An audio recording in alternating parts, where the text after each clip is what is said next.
maximize your influence. Your resource for the top persuasion, influence, and negotiation techniques that will help you maximize your success in life and business. And now, here are your hosts, Kurt Mortensen and Steve Olson.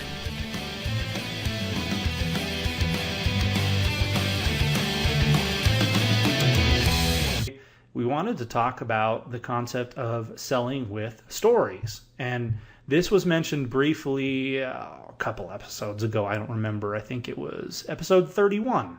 If my notes serve me correctly, we talked about TESS. Testimonial, example, story, statistic, correct?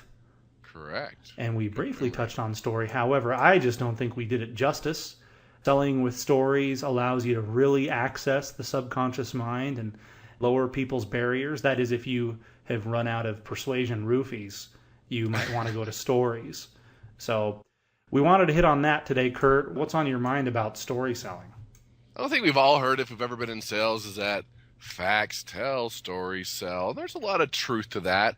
And we've talked with the law of balance and with TESS. You have to have a little bit of both, because if you come into a room of engineers and have all these great stories, chicken soup for the soul, expect everyone to cry, they're going to throw you out. But for most people, a good story at the right time is very persuasive, because if you've lost their attention, it's going to grab their attention. There's something about a story.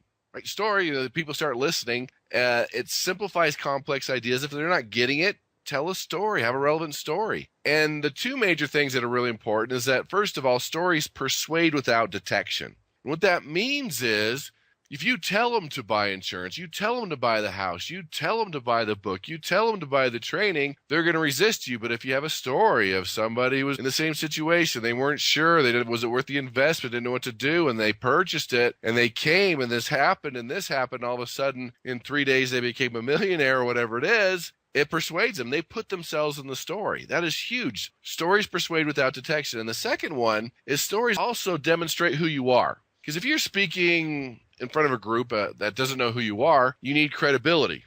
And if you get up there and say, oh, yeah, I'm an author, and I've done this, and I've got this award, and I've done this, all of a sudden you're arrogant and you disconnect from the audience. But if you don't tell them all these things, then all of a sudden you're not very credible. So a lot of times you can tell things in a story. If you want to let them know you went to Harvard, it could be, well, I was working on this degree at Harvard. Or if you were to want to be like George Washington and, couldn't tell a lie about chopping down the cherry tree. But a lot of times, if you want people to know that you're trustworthy or honest, tell a story about something that happened. Because if you tell them you're trustworthy or honest, they're not going to believe you. So you can do that through a story. They're powerful things. And the great thing about these stories you have to understand is, first of all, make sure that you have relevant stories. Make sure there's a purpose to those stories. But there's two types of stories we've talked about. Is stories that you've lived, which are easier to tell, more emotional, and demonstrate more of who you are. But if you don't have a relevant story, borrow it from a coworker. Look one up online. Get chicken soup for the soul if you need to. They're harder to tell, but they're also going to be perfect stories that will fit the situation.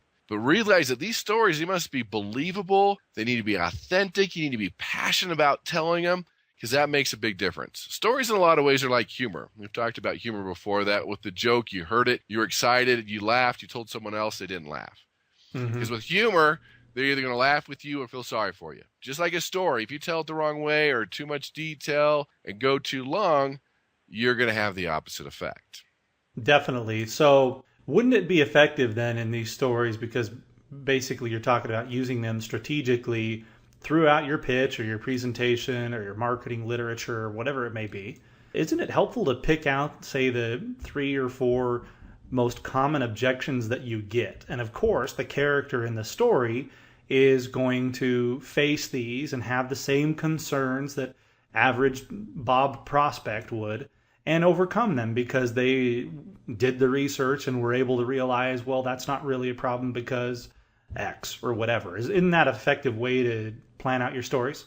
Absolutely. As you're looking at your presentation and thinking about the questions or objections you might get or that you always get, having a story right there ready to go is a great way to do it. It's also a great form of inoculation. Now, hopefully listeners remember inoculation is pre-solving objections before they happen. And a lot of times you can do that with a story.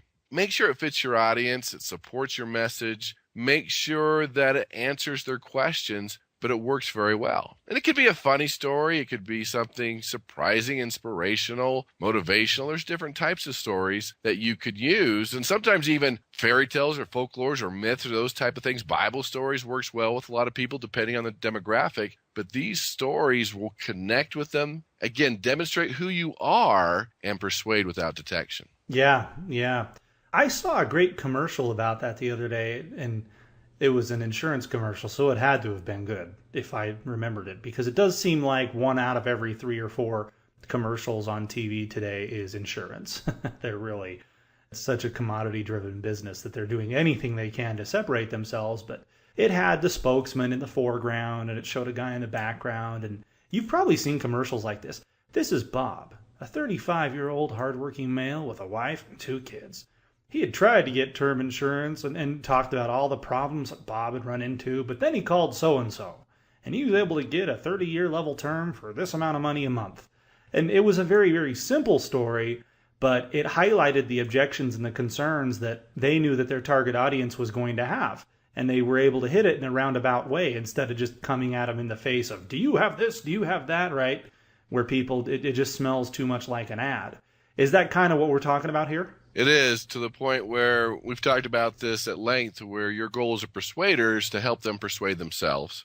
And once they sense that you're going to try to persuade them, they're going to resist, and a story just kind of bypasses a logical mind. It's easy to understand. It doesn't take a lot of mental energy, and they put themselves in the story, and that's exactly what happens. So if you can build your whole presentation around a story or have stories at the right time, it makes a huge difference. And you will be surprised how many stories you already have, because the knee-jerk reaction when I train presenters is, well, I don't have any stories. You sit down and you think about embarrassing moments or sad moments or growing up or dating or those road trips in the car, the disappointments, the victories, the failures, the proud moments, the things that happen in the workplace, all those type of things. You can come up with stories. You can find them on the internet, books, family, friends, talk to coworkers. They're there. Hopefully you can find one that you've lived.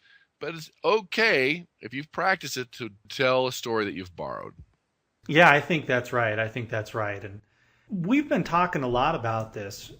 Obviously, a recurring theme of the show is that we are feelers that think, and we need to be able to access the emotions when we persuade others.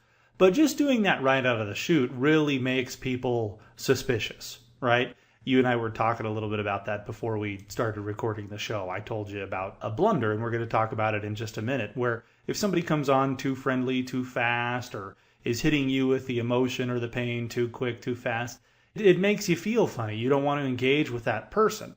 They have to establish some value and prove their worth in a very quick and efficient way before you're going to lower the guard and before you're going to listen to them.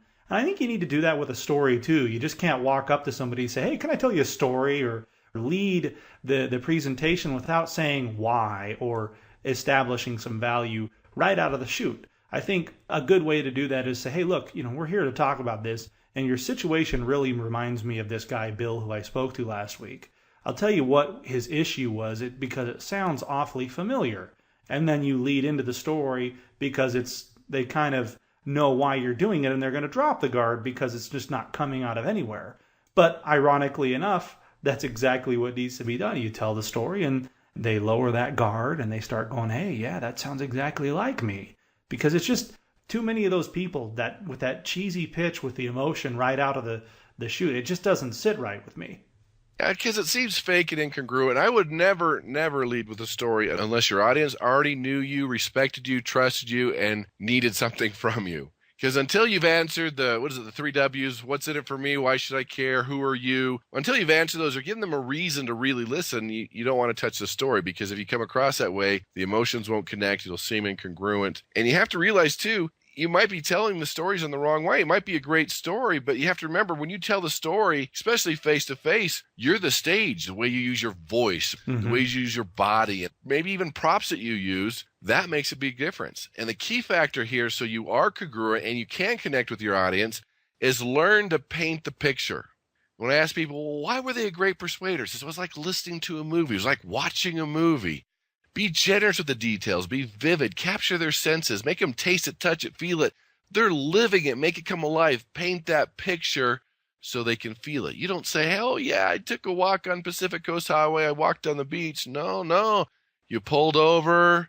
You rolled down your window and, oh, that fresh ocean, that salty air, and you took off your shoes, you peeled off your socks, and you started to walk towards the sand, and the sand was just warm, and it felt so good on your toes, and you could hear the seagulls above you, and the waves were starting to crash on the shore. And I'll stop there, but it's a different experience when you can be vivid with your details, that you can paint the picture, you capture their senses. That's what makes a great storyteller. Yeah, we all have people in our life that we love when they have a story, right? One of your friends, one of your family says, oh, you got to hear this. And you're thinking, okay, this is going to be good. This guy knows how to tell a story. You've got other people that they start telling you a story and you die a little inside. Because you've endured their stories before. I've found that oftentimes these people too, they tell the same story over and over again, right? It's like they're telling it to everybody in their life because it's all they've got and they forgot who they said it to. So everybody ends up hearing it 3 times. And listeners, if you don't know which category you fall into, it's pretty easy. When you go to business meetings or family reunions or whatever it is, you see old friends, ooh, tell that story again. Tell the story again. When you hear that when you're giving a presentation, you know you're on the right track to be a great storyteller. But if no one's asked you to tell your stories again, we've got some work to do. Yeah, we did that episode, if you remember, Kurt, about the eyes.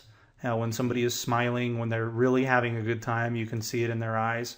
Watch people's eyes when you're telling them a story, right? If they got that fake muscle-only smile in the mouth, or their eyes engaged because they're just being polite. Or watch where their feet are pointing. If they're pointing towards the door, chances are you got to wrap the story up. We grew up next to a neighbor like that. She would come over after she saw a movie, and she would start telling us about the movie, and it was just agonizing. Shoot me now. Oh, I know. It was the worst, and she had to tell us all the time, and we're thinking she's under the impression that she's really got this movie thing down, and she's absolutely horrible. So you got to be careful about that. You don't want to be that one. The things that Kurt said about vocal inflection and describing the details, and right, every story, you learn this in English class in high school. It's got a plot, it's got a hero, it's got a villain, or it's got something that it's supposed to accomplish. Worst thing you could do is have a rambling story. But in persuasion, of course, you have a plot. You have so-and-so had X problem. And it was a problem because of this, and it felt like that, and this is what they were experiencing because of the problem. But one day, and now in comes the hero, right, of the story. One day they found this, and they found that such and such was no longer an issue, and this felt so much better because of that. I mean, that's what this has ultimately got to accomplish. And if you can do it in the right way, wow, it just is so effective on its own because it's kind of below the radar. It's not so in the face. And that's right on. I mean, stories don't have to be that long. They could be 2-3 minutes, maybe 5 minutes at the most. And that formula for a story, just like you mentioned, is a setting. Set it up, what's going on. And then you have that challenge or the problem that they're facing. That's the same as your prospect. Then you have the climax. Uh-oh. And then the resolution, which is going to be the solution, which is going to be your product or service. Yep, exactly. So we're going to keep cranking along here. Anything else you want to say about stories, or did we beat that horse sufficiently? Well, we can never beat it enough just because it's so important and no one's arrived. But think about it. Try to look at your objections, your questions, and come up with a story, one that you've lived, one that you could borrow. But always ask yourself, okay, who's my audience? What do I want them to take away? What are you trying to accomplish with your story? Think it through. Just because you have a great story, it'll make people smile or laugh or feel emotional. If it doesn't fit, don't use it, because if you do use it, they're going to get stuck on, well, what's that got to do with anything? Why'd they tell that? So you keep going with your presentation, and they're going to get stuck. So practice tell the stories, maybe to family and friends and people that don't matter in the persuasive process, and become a great storyteller. So people just want to hear the same stories. Tell that story again. Tell it again. Because people love stories. It goes back to thousands of years where that's how history was transferred. We sat around the fire to listen to stories. And some groups had their people they were the storytellers. That's what they did. They remember the history because it was so important, not only to remember history, but to keep people engaged and interested. Yeah. And you look at, too, over the ages, the great religious leaders and the great politicians have been masters of telling the story.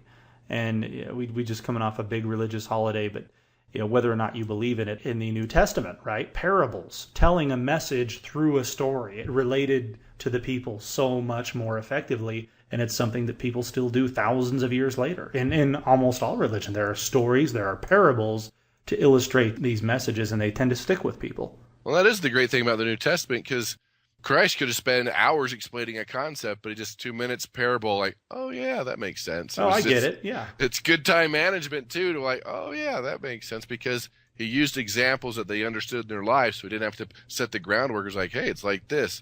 So an hour of explaining something versus a couple minutes of a good analogy or example or parable can go a long way. Oh yeah, I think about if it was just do this, huh? But if it's a big story, it engages the emotion. That really just proves that we're feelers that think. We need to have emotions engaged to want to do something, to be able to follow through with something. So true. Yeah.